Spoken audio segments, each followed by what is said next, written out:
नमस्कार दोस्तों, मैं कुलदीप सिंह आपका स्वागत करता हूं। आज हम मौजूद हैं मास्टर बलबीर सिंह जी के साथ, जो हरियाणा विद्यालय अध्यापक संघ के पूर्व राज्याध्यक्ष रहे हैं, वर्तमान में अखिल भारतीय किसान सभा के प्रदेशाध्यक्ष हैं और संयुक्त किसान मोर्चा हरियाणा के वरिष्ठ नेता हैं। मास्टर बलबीर सिंह ने बड़े लंबे समय तक जिंदगी का बड़ा हिस्सा अध्यापक आंदोलन को संगठित करने में लगाया है। आज हम उनके साथ बातचीत करेंगे और उनसे जानेंगे अतिथि अध्यापकों के मसले को। ये अनुबंधित अध्यापक कौन हैं, इनकी क्या मांगे हैं और ये गेस्ट फैकल्टी कैसे अस्तित्व में आई, और माननीय उच्च एवं उच्चतम न्यायालय के जो फैसले आए हैं वो इस संबंध में क्या कहते हैं, और सरकार की इनके प्रति क्या नीति और क्या रुख है। आप जानते हैं, पिछले कई दिनों से, कई महीनों से अनुबंधित अध्यापक लघु सचिवालय परिसर कुरुक्षेत्र में धरना लगाए हुए हैं, जिनकी मांग है कि हमें पक्का किया जाए। और इन अध्यापकों की पक्का करने की मांग किस प्रकार से जो एक निजीकरण की प्रक्रिया के व्यापक संदर्भ में परिभाषित होती है और इसके व्यापक असर क्या हैं, इन्हीं सभी मुद्दों पर हम मंथन करेंगे। मास्टर बलबीर जी से हम सीधे आपको उनसे रूबरू कराते हैं। नमस्ते मास्टर जी। नमस्ते जी। आपका चैनल पर स्वागत है सर। आपका भी, आपके चैनल का और आपके दर्शकों का भी मैं धन्यवाद करता हूं कि आपने समय समय पर बड़े ही ऐसे विषयों को कवर किया है जो किसानों से संबंधित हैं, मजदूरों से संबंधित हैं, नौजवानों से, शिक्षा से संबंधित बातों पर हैं। और आज भी आपने जैसा कहा है कि ये जो गेस्ट टीचर हमारे महकमे में आए, उनके बारे में भी बातचीत रखने का आपने जो कहा है, मैं उसमें शुरू करने से पहले एक बार फिर आपके चैनल का धन्यवाद करता हूँ। मास्टर जी शुक्रिया। सबसे पहले मास्टर जी ये बताएं कि जो ये अनुबंधित अध्यापक हैं, ये जो गेस्ट टीचर हैं, जो इनकी मांग है, ये जायज़ है, उचित है या अनुचित है?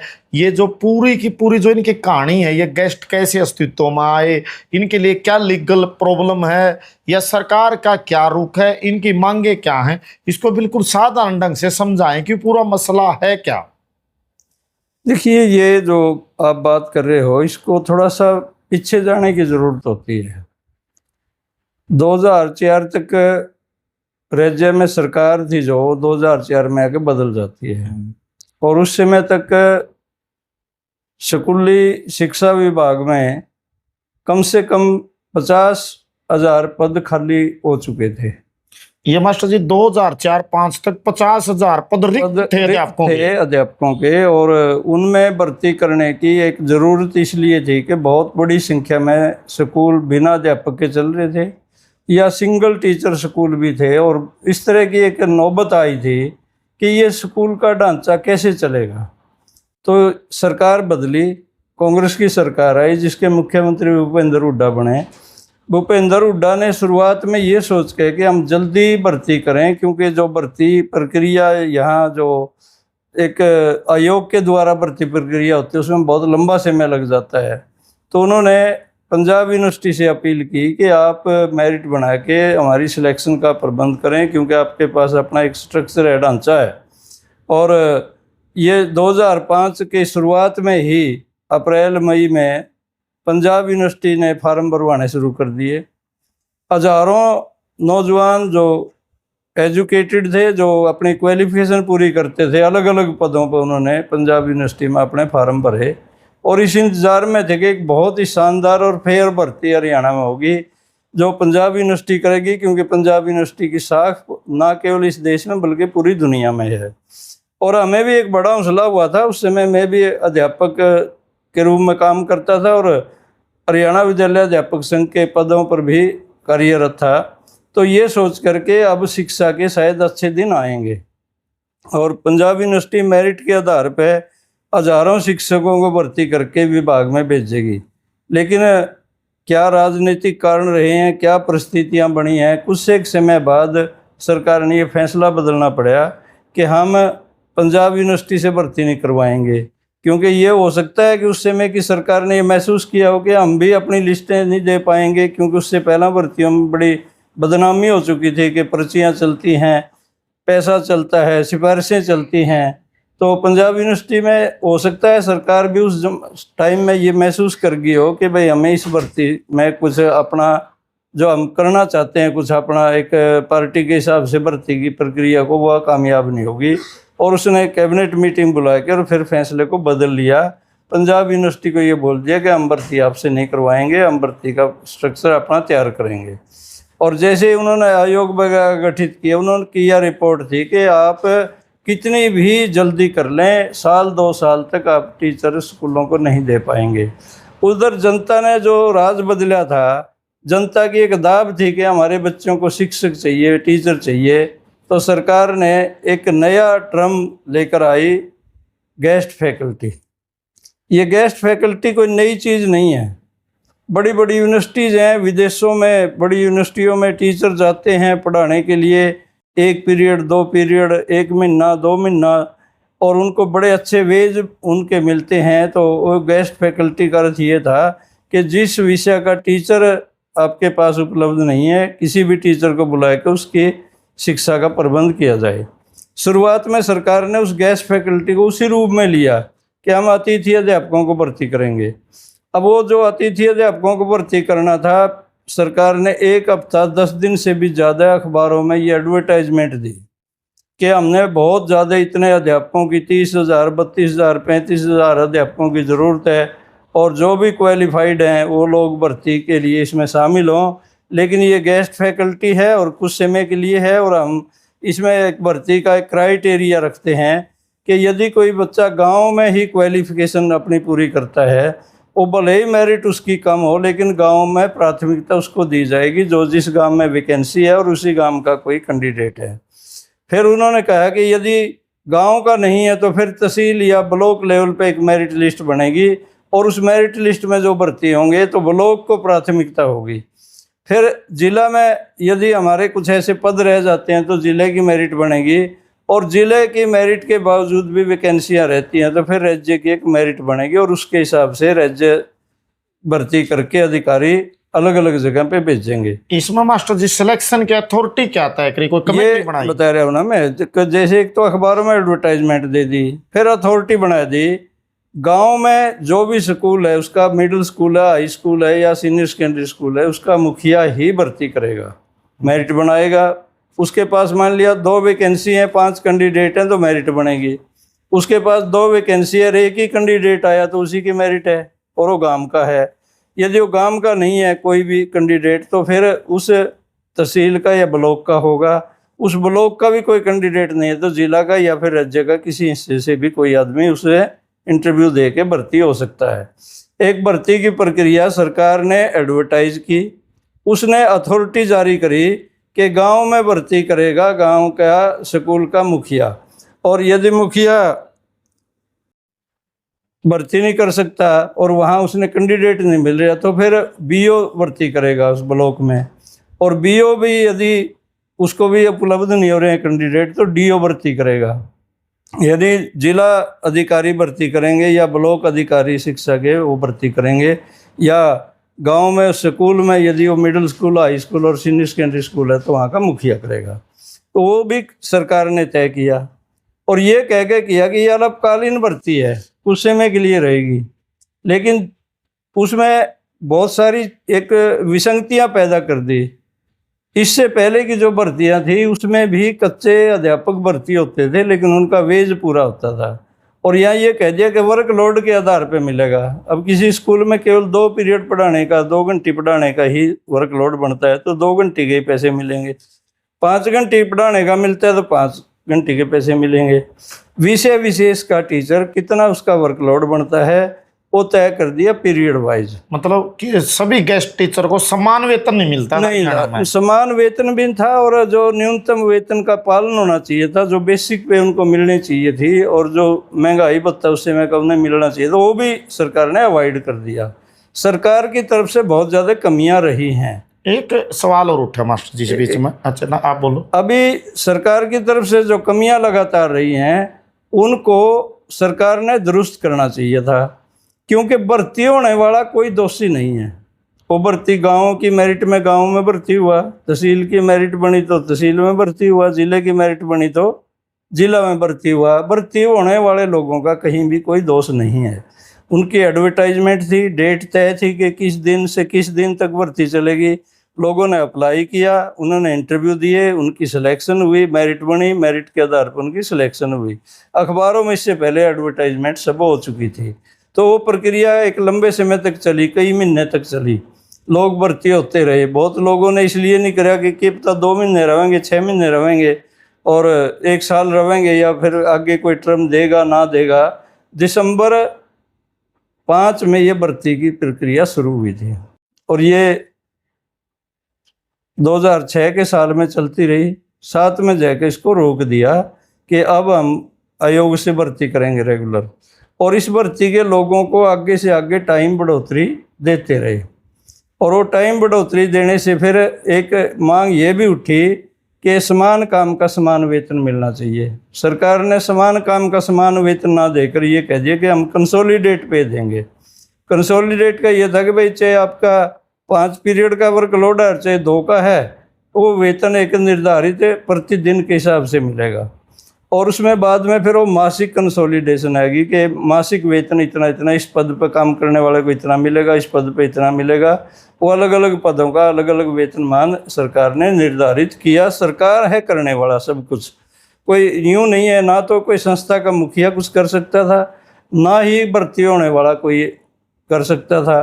तो एक प्रक्रिया के तहत चलते चलते कंसोलिडेट पे आई। कंसोलिडेट पे के बाद फिर कुछ सुविधाओं की बात भी आई कि भाई कुछ छुट्टियों का भी प्रावधान होना चाहिए। ये भी इंसान है, कम से कम कोई महीना में, 2 महीना में, 1 साल में कितनी छुट्टियां फिक्स हों, 5, 10, 20, इस तरह से एक छुट्टियों का प्रावधान भी आया। फिर ये भी हुआ कि भाई देखो इनमें भी ऐसे नौजवान लड़के लड़कियां हैं जो मैरिड हैं, अनमैरिड हैं, या लड़कियां जो मैरिड हैं या बाद में उनकी शादियां हो गई, तो उन पर जब कोई बच्चा होता है तो उसे भी मैटरनिटी लीव, जिसे आप प्रसूति अवकाश कहते हैं, उसका कोई प्रावधान इनके लिए भी होना चाहिए। शुरुआत में ऐसा कोई प्रावधान नहीं था। बहुत सारी बेटियां बहनें बड़ी दिक्कतों में उन्होंने अपना जॉब को बचाया।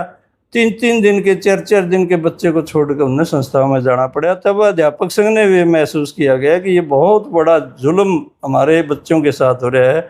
ये नौजवान लड़के लड़कियां जो भी भर्ती हुए हैं, भर्ती में इनका कोई दोष नहीं है। दोष है तो कोई सरकार का होगा जो न्यूनतम थोड़े से वेतन में भर्ती कर रहे हैं, और भर्ती के बावजूद ये जो एक मानवीय आधार पर जो छूट मिलनी चाहिए वो भी नहीं दे रहे। जैसे प्रसूति अवकाश का है या बीमारी का है, कोई बीमार हो गया तो उसको कोई छुट्टी नहीं, वेतन कटेगा।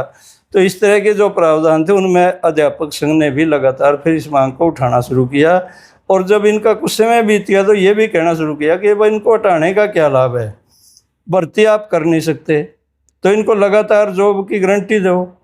और वो लगातार चलते रहे। हमारे साथी बीच बीच में कुछ हटे भी। फिर इसके बाद ये भी एक सवाल उठा कि भाई कम से कम इनको गांव से बाहर भी जाने का एक मौका दिया जाए। अब किसी गांव की बेटी उस गांव में भर्ती हुई, लेकिन बाद में उसकी शादी होगी 50-100 किलोमीटर दूर, और वो बेटी उसी गांव में कैसे बैठी रही फिर? तो उसको ये छूट दी जाए कि वो वहाँ यदि कोई वैकेंसी है तो वहाँ जाने की भी उसे मंजूरी मिले। पहले एक ट्रांसफ़र का शुरुआत हुआ, फिर ये प्रसूति अवकाश का भी प्रावधान आया, और फिर ये छोटी छोटी लाभ लेते हुए एक कंसोलिडेट पे फिक्स हुई। और उसमें भी एक बाद में ये जुड़ गया कि भाई कुछ डीए वगैरह, महंगाई बढ़ती है, महंगाई के अनुसार इनका वेतन भी बढ़ता रहना चाहिए। तो ये मैं बात सारी आपको इसलिए बता रहा हूँ कि यहाँ जो भर्ती हुए हैं लोगों, कहीं भी किसी भी तरह के दोष नहीं है उनके ऊपर, ना हो सकता। कोई कमियां रही हैं तो सरकार की, और वो कमियां इसलिए नहीं रही कि सरकार ने अखबारों में एडवर्टाइजमेंट दी। जो एडवर्टाइजमेंट की एक भर्ती प्रक्रिया की एक प्रक्रिया होती है, हमेशा ही आते हैं। अथॉरिटी तय की गई कि कौन कहाँ भर्ती करेगा, वो अथॉरिटी भी तय होगी, एक तरह का वो कमीशन है सरकार का। और फिर ये जो सारी प्रक्रियाओं के बाद अब मांग ये उठी कि इनको रेगुलर किया जाए। और जब मैं रेगुलर की मांग उठी तो सरकार ने उनको दबाना शुरू किया। एक बड़ा प्रदर्शन हुए बार बार। एक प्रदर्शन जो रोहतक में था उसमें हमारी एक बेटी भी शहीद हो गई गोली लगने की वजह से। और उसकी शहादत के बाद एक वातावरण ऐसा बना था कि भाई अब तो रेगुलर हमारे गेस्ट टीचर हो ही जाएंगे, क्योंकि सरकार बहुत दबाव में थी।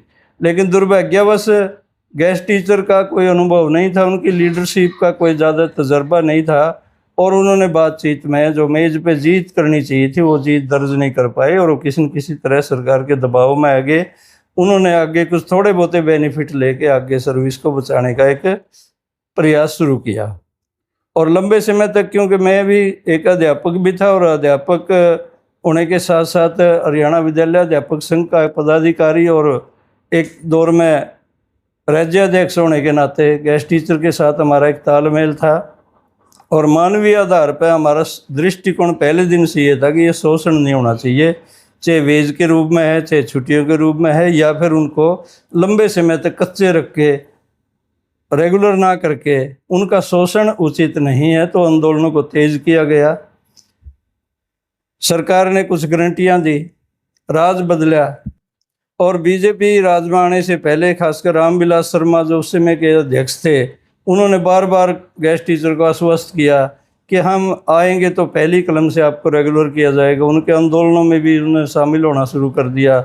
और एक ऐसा समय भी आया कि जब ज़्यादातर गेस्ट टीचर के दिमाग में यह बात बैठ गई कि यदि बीजेपी राज में आएगी तो हमारे ठीक आ जाएगी और हम रेगुलर हो जाएंगे। लेकिन उनके साथ एक बहुत बड़ा धोखा हुआ, और कांग्रेस की सरकार जाने से पहले सर्व कर्मचारी संघ, अध्यापक संघ और दूसरे जितने भी संगठन थे उनने मिलकर, जिनमें हमारे गेस्ट टीचर भी हमारे साथ जो अध्यापक संघ में शामिल थे, एक दबाव बनाया। 2014 में 3 पॉलिसियां बनी। 2 पॉलिसी जून में बनी और 16 जून और 18 जून को, जिसके भी 3 साल हो गए, और पोस्टों के अगेंस्ट भर्ती हैं उनको 3 साल की सेवा के बाद रेगुलर किया जाएगा। और इसी तरह की 18 तारीख की बनी 1 जून में, लेकिन एक 28 तारीख को बनी कि जिनके भी ऐसे रह गया है कि भाई 3 साल में वो पूरे नहीं होते, उनकी एडवर्टाइजमेंट ठीक नहीं थी, या उनको भर्ती प्रक्रिया के तहत ठीक प्रक्रिया नहीं हुई, या उनमें कोई दिक्कतें थी, तो उनको 10 साल जब भी हो जाएंगे उनको नियमित कर दिया जाएगा। तो तब भी हमारे साथी आज भी जो कुरुक्षेत्र में बैठे हैं, आप एक आध बार उनके पास गए हैं, मैंने आपके चैनल पर देखा है, वो साथी उस समय भी हमारे साथ कंधे से कंधा मिलाकर आंदोलन कर रहे थे, और ये पॉलिसी बनवाने में और इस पॉलिसी को लागू करवाने में पंचकूला में एक बहुत लंबा संघर्ष हमारे साथियों ने किया। और बाद में हम रोहतक गए, जिनमें मैं खुद भी शामिल था। और राज रानी हमारी बेटी जो शहीद हो गई थी, उनके पिताजी रणधीर कुंडू जो पिल्लू खेड़ा से हैं और जींद में रहते थे, वो भी हमारे साथ शामिल थे। हमने रोहतक में भी एक संघर्ष किया और मुख्यमंत्री से बात हुई, लेकिन मुख्यमंत्री ने हमें कॉन्फिडेंस एक लेटर भी दिया, डीओ लेटर, और वो जाकर हमने उनके प्रिंसिपल सेक्रेटरी को दिया और उन्होंने एसीएस के पास भेजा कि इनको रेगुलर करने की प्रक्रिया को शुरू करो। लेकिन उस समय के जो अधिकारी थे, खासकर एसीएस थी सुरीना राजन, उसका बहुत ही नेगेटिव विचार था, और वो ये चाहती थी कि किसी भी तरह से गेस्ट टीचर को कोई राहत ना मिले। और दुर्भाग्यवश उन्हीं दिनों में अधिसूचना भी जारी होगी इलेक्शन की, और अधिसूचना जारी होने के बाद कॉलेज के आईटीआई के कुछ लोग ही रेगुलर होने पाए और बाकी सब लोग रह गए। और ये कहा कि भाई इसके बाद देखा जाएगा। और बीजेपी की सरकार जैसे ही आई, रामविलास शर्मा ने रेगुलर करने की तो बात दूर थी, इस पॉलिसी को ही रद्द कर दिया, और इस पॉलिसी को कह के ये कि भाई ये पॉलिसी ठीक नहीं है, हम कोई पॉलिसी बनाएंगे, और इसको वापस लेते हैं सरकार। कैबिनेट ने ये फैसला लेकर उसको पॉलिसी को वापस ले लिया, रेगुलर करने वाली को। तब ये सवाल उठे बहुत सारे लोगों में कि भाई यार रेगुलर करने की बात करी थी और इसने तो पहले ही पॉलिसी को भी वापस ले लिया। लेकिन गेस्ट टीचर में से कुछ साथी ऐसे थे जो रामविलास शर्मा से व्यक्तिगत प्रभावित थे या उनके कोई अन्य राजनीतिक कारण थे, उनने भी ये कहना शुरू कर दिया कि हम तो भाई एक नई पॉलिसी बनेगी उसमें बनेंगे। और बाद में ये आ गया कि जॉब सिक्योरिटी दे दो, रेगुलर ना करो। तो 58 साल तक की जॉब सिक्योरिटी की बात का सवाल उठ गया, और फिर वो जॉब सिक्योरिटी का एक ऐलान भी हो गया। लेकिन उसके बावजूद भी बहुत सारे गेस्ट टीचर मतलब उसको कवर नहीं कर पाए, पदों के कम होने से या दूसरे ज़िलों में भेजने से उनको बहुत डिस्टर्बेंस हुई। और ये संख्या में से कुछ रेगुलर भी होते रहे, जो एक दौर में 22-23 हज़ार की भर्ती थी, वो धीरे धीरे घट के आज 12-13 हज़ार रुपये आ चुकी है, क्योंकि उसमें से कुछ लोग रेगुलर हो गए, कुछ लोग रिटायर हो गए, और दुर्भाग्यवश कुछ लोग इस धरती पर नहीं रहे। लेकिन आज जो आंदोलन हमारा साथियों का चला हुआ है कुरुक्षेत्र में, तो एक बार ही जा पाया उनके पास, वो हम उनको बधाई इस रूप में देते हैं कि वो बिल्कुल उस पॉलिसी के लिए लगातार लड़े, हाई कोर्ट में जीते, सुप्रीम कोर्ट में जीते, और उस पॉलिसी को किसी भी तरह से अनवैलिड नहीं कहा जा सकता।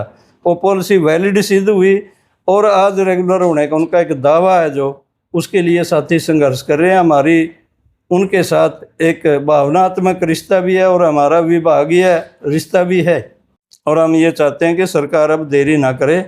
सुप्रीम कोर्ट, हाई कोर्ट सब कह चुके हैं, और ये जो गेस्ट टीचर हैं और इसके अलावा अन्य विभागों के कर्मचारी हैं, वो जो जून 16 को जो 2014 में पॉलिसी बनी थी 16 जून की और 18 जून की, उन पॉलिसियों को supreme court, high court valid घोषित कर चुके हैं। उसको कवर करते हुए इन सबको रेगुलर किया जाए। ये मांग हमारे गेस्ट टीचर की नहीं है, बल्कि अध्यापक संघ, सर्व कर्मचारी संघ और दूसरे संगठन भी इस मांग को लगातार उठा रहे हैं। और मैं एक बेशक रिटायर्ड टीचर हूँ, लेकिन मेरी आज भी ये भावना है कि इन सबको सरकार बिना देरी किए रेगुलर करे, क्योंकि ये पूर्ण रूप से हकदार हैं। इनकी भर्ती प्रक्रिया में कोई चूक नहीं है। इनके भर्ती करने वाली एजेंसियां मेरिट के आधार पर इनको भर्ती किया है। और दूसरा, जो जितनी भी एक बात होती है 2014 की पॉलिसी में, वो सारी की सारी को कवर करते हैं। तो सरकार ने अब सद्बुद्धि लेनी चाहिए और देर ना करके इनको रेगुलर करना चाहिए। ये बात भी हम आपके चैनल से सरकार तक भेजना चाहते हैं। और ऐसा नहीं होता है, हमारे कुछ साथी बेसिक गेस्ट टीचर अब आंदोलन कर रहे हैं। गेस्ट टीचर कोई दूसरे विदेश से तो आए ही नहीं, वो हमारे बेटा बेटी भी, हमारे बहन भाई भी हैं। इनमें से कुछ लोग रिटायर हो गए, लेकिन वो 16 जून 14 से रेगुलर मानने जाएंगे, उनको सारे बेनिफिट मिलने चाहिए। कुछ लोग हमारे कुदरत ने ऐसी मार डाली कि वो हमारे बीच ही नहीं रहे, लेकिन उनके परिवारों को किसी तरह की कोई आर्थिक मदद नहीं मिली, उनको भी उसी डेट से रेगुलर मानते हुए मानना पड़ेगा सरकार को। ये नियम है, पहले भी होता रहा है। 10 साल बाद भी लोग किसी डेट विशेष पर रेगुलर हुए हैं। और ये कोर्ट कचहरी में बार बार घसीटना उचित नहीं है, बल्कि एक जर्नल लेटर निकाल के, जर्नलाइज करके, जितने भी लोग 2014 की पॉलिसी को कवर करते हैं उन सबको नियमित सरकार ने करना चाहिए, चाहे वो गेस्ट टीचर हैं, चाहे अन्य विभागों के काम करने वाले हैं। और ऐसा नहीं हुआ तो हम भी ज़्यादा देर चुप नहीं रह सकते, चाहे हम रिटायर्ड कर्मचारी के रूप में और चाहे एक किसान के रूप में भी, क्योंकि वो हमारे बेटा बेटियां, हमारे बहन भाई हैं। उनका नियमित होने का पूर्ण हक बनता है और उनको रेगुलर सरकार करे। यदि इसमें कोई चूक सरकार की तरफ से रहेगी तो हम ज़्यादा देर चुप नहीं रहेंगे। आने वाले समय में हमारे साथी जो भी एक्शन लेंगे, हम उनमें बढ़ चढ़कर भाग लेते हुए आंदोलन में शामिल होंगे। तो आज आपने जाना, मास्टर बलबीर जी ने बिल्कुल साधारण शब्दों में मैं पूरा मामला और मसला गहराई से समझाया। इसमें भी मतलब सभी पहलू हमारे सामने आ गए। एक ही सवाल है मास्टर जी पूरी उसमें कि जैसे मतलब अभी अनुबंधित अध्यापकों का डेलीगेशन भी सरकार से मिला, उच्च स्तरीय अधिकारियों से मिला, और अभी पता चला कि हरियाणा के मुख्यमंत्री श्री महिपाल डांडा जी ये कहते हैं आप इतनी पीड़ा में हो जी। मास्टर जी मुझे तो ही पता चला एक प्रकार के अवहेलना और एक मजाक और एक मखौल की तरह से, मतलब जो एक जिम्मेदार शिक्षा मंत्री को नहीं कहना चाहिए, इस तरह की भाषा शैली वो अपना रहे हैं। और एक प्रकार की गंभीरता और संवेदनशीलता का भाव है माननीय नायब सैनी के सरकार में, उनके मंत्रिमंडल में। इस पर आपकी क्या प्रतिक्रिया? अब आपके 12 इतने महीनों से बैठे हैं, कोई धरना लाए और आप उनकी सुने नहीं रहे, टरकारे हैं, कोर्ट के आदेश भी नहीं लागू कर रहे, इस पर आपकी क्या प्रतिक्रिया है? देखिए, प्रतिक्रिया तो बिल्कुल साफ है कि ये सरकार वास्तव में सरकार की तरह काम नहीं कर रही है। सरकार या मुख्यमंत्री एक तरह से प्रजा का रखवाला होता है। वो प्रतिनिधि है, जनप्रतिनिधि है, तो जनता का सेवक होता है। हाई कोर्ट, सुप्रीम कोर्ट का बहाना बनाते रही है वर्षों तक, 10 साल 11 साल तक ये कहते रहे कि भाई हम कर तो दें, लेकिन कोर्ट में चैलेंज हो जाएगी, पॉलिसी बना नहीं सकते, मजबूरी है हमारी। जबकि पंजाब में पॉलिसी बन गई, हिमाचल में पॉलिसी बन गई, उत्तर प्रदेश में पॉलिसी बन गई, दिल्ली में पॉलिसी बन गई, तो बहुत जगह ऐसी भर्तियां थी और रेगुलर हो गए लोग। लेकिन हरियाणा की संवेदनहीन सरकार है। आप ये मानिए कि खासकर जो शिक्षा मंत्री है, अब वो मैं कोई आलोचनात्मक नहीं कहता, ये सरकार ने भी सोचना चाहिए वो शिक्षा मंत्री के योग्य कहाँ है। 10वीं क्लास की एक बच्ची ने कुछ इंग्लिश में बोल दिया तो उसको ये समझ में नहीं आया कि 10th क्या होता है, 10वीं क्या होता है। और वो कहता है कि आप हिंदी में बोलो। अरे भैया, आप शिक्षा मंत्री हो, आप कम से कम ग्रेजुएट हो गए, आप पोस्ट ग्रेजुएट हो गए, क्या पाए कि 10वीं क्लास के बच्चे के साथ उसकी भाषा में बोल नहीं सकते, समझ नहीं सकते? और फिर आपके पास कितने संसाधन हैं, आपके साथ बड़े अधिकारी हैं जो आपकी भाषा को वो बिल्कुल एक तरह से बदल के बता देंगे कि ये क्या कहना चाहता है बच्चा। तो एक तो ये संवेदनहीनता है, और ऐसे लोगों को शिक्षा मंत्री बना दिया जिनका शिक्षा से दूर दूर तक भी कोई संबंध नहीं है। ये तो प्रॉपर्टी डीलिंग करने वाले लोग हैं, या फिर इस तरह के पैसा कमाने वाले लोग हैं, या इनके पास बने बनाए कुछ ढांचे हैं जिनके दम पे ये जनता से कुछ वोट बाट की मांग करके, कुछ राजनीतिक पार्टी के हिसाब से, कुछ धार्मिक और जातीय आधार पर बंटवारा करके जनता का, ये ठीक है, जनप्रतिनिधि बन गए तो भाई ठीक है, मंत्री भी बनेंगे, लेकिन एक मंत्री के रूप में शिक्षा मंत्री का काम नहीं है। जहाँ तक मुख्यमंत्री की बात है, उन पर बहुत बार तरस आता है कि ये हरियाणा के मुख्यमंत्री हैं। पंजाब में जाके वो कहता है कि कानून व्यवस्था आप हरियाणा में देखिए, हरियाणा में हर रोज़ फिरौती मांगी जा रही है, हर रोज़ गोलियां चलती हैं।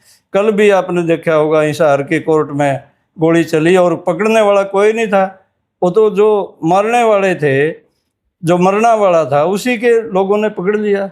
ना तो अपराधी पता नहीं कहाँ चले जाते।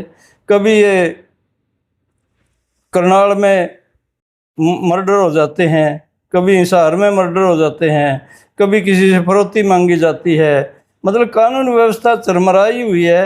हरियाणा याद नहीं है, पंजाब में जाता है, वहाँ किसानों की बात करता है। यहाँ का किसान को एमएसपी नहीं मिल रहा, यहाँ के किसान को समय पर खाद नहीं मिल रहा, बीज दवाइयाँ नहीं मिल रही, यहाँ की कोई लगन नहीं है। तो ये मुख्यमंत्री की तरह मुख्यमंत्री कहीं काम करता हुआ नज़र नहीं आ रहा। तो मैं ये भी कहना चाहता हूँ आपके चैनल के माध्यम से, एक तो मुख्यमंत्री यहाँ स्थायी रूप में टिके और ऊपर से कोई आदेश के आधार पर नहीं बल्कि स्वयं के निर्णय लें, क्योंकि धीरे धीरे समाज में एक अफवाह भी कह सकते हैं आप और सच्चाई भी कह सकते हैं कि ये धारणा बन चुकी है कि तो डम्मी है, ऊपर से जो आदेश आते हैं, सुपर मुख्यमंत्री तो कोई और है। इस तरह की धारणाओं को मुख्यमंत्री तोड़े, जनता के बीच सीधे संवाद बनाए, सीधा तौर पर जनता से बात करे। और शिक्षा मंत्री का पद जैसा तो पद वो नज़र नहीं आता। शिक्षा मंत्री ने ज़रूर गंभीरता से सोचते हुए कोई एजुकेटेड आदमी को, शिक्षाविद को, बहुत पढ़े लिखे लोग होंगे इनके पास, उनको शिक्षा मंत्री जैसा पद दिया जाए। और ये क्योंकि बात तो अपनी अन्य थी, गेस्ट टीचर के बारे में थी, लेकिन क्योंकि परिस्थितियां जो बनी हैं उनमें ये नहीं है कि भाई शिक्षा मंत्री ने पता ही नहीं कि वहाँ इतने दिन से गेस्ट टीचर बैठे हैं, पता है सब कुछ। उसको बेकायदा तौर पे पहले भी ज्ञापन दिया गया है, अब भी ज्ञापन दिया गया। तो अभी एक मजाक के रूप में कहिए या फिर उसकी अज्ञानता कहिए, उसको याद ही नहीं रहता कि पहले क्या हुआ था। और इस तरह के आदेश करना, और महीनों से वहाँ बैठे हैं, मुख्यमंत्री ठीक से बात नहीं कर रहा, तो कम से कम संवाद तो करो, बात तो करो। यदि पॉलिसी में कोई दिक्कत है तो उनको स्पष्ट करो। लेकिन सुप्रीम कोर्ट और हाई कोर्ट ये कह रहे हैं कि कोई दिक्कत नहीं है, ये बिल्कुल वैलिड है, पॉलिसी ठीक है। तो केवल गेस्ट टीचर नहीं, हज़ारों और लोग भी हैं अलग अलग विभागों में, वो भी इस पॉलिसी में कवर होंगे। सरकार ने बेझिझक होकर जनहित में और कर्मचारी हित में इस पॉलिसी को बिना देर करे लागू करना चाहिए। तो मास्टर जी, आपने समय दिया, आपका भी बहुत बहुत धन्यवाद। धन्यवाद जी, आपका भी बहुत बहुत शुक्रिया। और सभी दर्शकों से अनुरोध है कि वो हमारे साथ बने रहें और कमेंट सेक्शन में जाकर अपनी प्रतिक्रिया जरूर दें और इस मसले पर सोचें, विचारें, मंथन करें।